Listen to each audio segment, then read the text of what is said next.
कर रहा था और बहुत ही सफल दौरा रहा। इस दौरे के दौरान जिस प्रकार से प्रधानमंत्री जी को एक भारत के प्रधानमंत्री होने के रूप में इज्जत मान सम्मान मिली, तो वो इज्जत मान सम्मान पूरे देश की इज्जत मान सम्मान है। और पहले पापुआ गिनी के राष्ट्राध्यक्ष ने उनके पांव छूकर बड़े भाई की तरीके से व्यवहार किया, इस बार एक सिंगर ने उनके पैर छूने का प्रयास किया। तो पता चलता है कि भारत की सभ्यता संस्कृति के प्रति भी लोग जागरूक हो रहे हैं और लगातार जो है उसके विषयों को आगे बढ़ा रहे हैं। और तमाम चाहे टेक्निकल डील्स हो, चाहे इकोनॉमिक फाइनेंशियल डील्स हो और कोऑपरेशन हो, ये अब तक 75 वर्षों में सबसे ऊंचाई की तरफ जो है रिश्ते बेहतरी की ओर बढ़े हैं। मिस्र में सर्वोच्च सम्मान से भी सम्मानित पीएम को किया गया है। देखिए, अरब देशों में मिस्र का जो स्थान है वो एक माँ के स्थान के रूप में है। और उसमें जब भारत के प्रधानमंत्री जी को मान सम्मान हाईएस्ट ऑर्डर से, ऑर्डर ऑफ द नाइल से उसको सम्मानित किया जाता है प्रधानमंत्री जी को, तो वो कहीं ना कहीं भारत के प्रति एक बहुत अच्छा भाव और भारत को भी मान सम्मान मिला। और दोनों बहुत ही पुरानी सभ्यताएं हैं, संस्कृति हैं, जिसके माध्यम से ये सब प्राप्त हुआ है और बहुत पुराने रिश्ते हैं जो आज तक कायम हैं। दो देशों का है। मिस्र में जिस तरह से उनको हाईएस्ट सिविलियन अवार्ड मिला, इसको लेकर क्या आप कहते हैं? देखिए, आज प्रधानमंत्री जी की जो भारत की आज इस एयरपोर्ट पे भारत के जब उतरते समय जो उनकी प्रसन्नता थी, मैं तो उसी प्रसन्नता में बहुत कुछ अर्थ निकाल रहा हूं।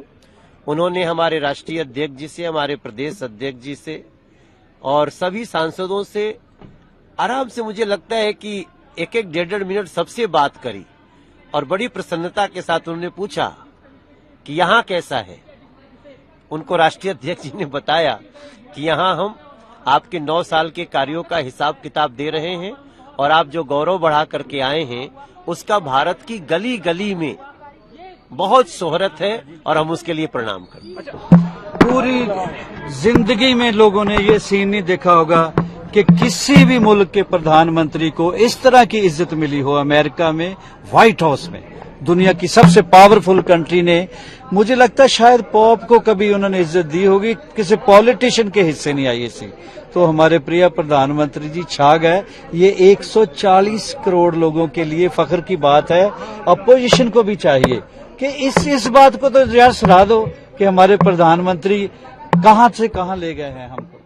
हंसराज जी, प्रधानमंत्री जी आप लोगों से 1.5 मिनट तक बात कर रहे थे, क्या क्या बात कर रहे थे हंसराज जी? प्रधानमंत्री जी आप लोगों से 1.5 मिनट बस वही बात कर रहे थे कि आशीर्वाद दिया, हमने बधाई दी, हमने बोला साहब जी छा गए आप दुनिया की यानी कैनवस पे। तो जितनी बार स्टैंडिंग ओवेशन में बहुत सारी फीलिंग्स थी, लेकिन छोटी और संक्षेप मुलाकात थी। बात तो ये थी कि मेरा पिया घर आया, घड़ियाली देव निकाल ली, मेरा पिया घर आया। धन्यवाद। Thank you.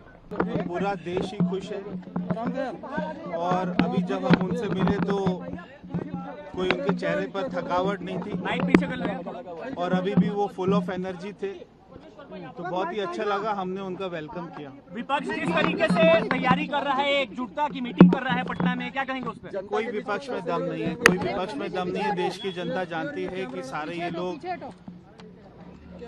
वही लोग हैं जो 2014 में जिनको जनता ने हराकर प्रधानमंत्री जी को बनाया था। कुछ कहा आपसे प्रधानमंत्री ने वहां से आने के बाद? आप लोगों से कुछ बातचीत की? हमसे पूछा कि देश के क्या हाल है और आपका हमारा जो अपना लोगों से मिलना चल रहा है 9 साल की उपलब्धि के ऊपर में, वो कैसा चल रहा है, तो हमने उसका बताया। राइट, सो